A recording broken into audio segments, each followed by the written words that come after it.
Калі прыйшоў князь, каб паказацца Міколе Мартынавічу і адным заходам пашчупаць грунт у справе сватання, бо Маруда была яму не з рукі і надакучыла яму. Аля ўжо ляжала, завінутая коўдраю на пасцелі. Ля яе сядзеў старэнькі вясёленькі дзядок, курортны доктар, і воддаль Мікола Мартынавіч. Князя ўвяла і сказала аб ім сама гаспадыня, якраз у той час, калі доктар гладзіў Алю па ручцы і ласкава супакойваў яе, кажучы ёй і каб чуў бацька.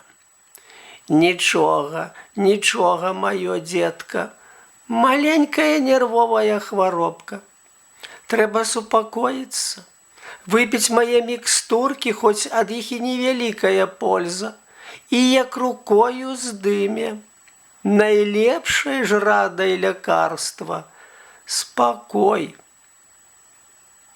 Мікола Мартынавіч быццам і цікавасці не меў прыгледзецца да князя і безуважна кіўнуў рукою на крэсла, каб той садзіўся. Такое прыманне было нялюба князю, і ён адразу пачуў нейкую непрыхільнасць да мільёншчыка. Але яшчэ пабольшала яе тым, што адвярнулася да сцяны, калі князь прыйшоў.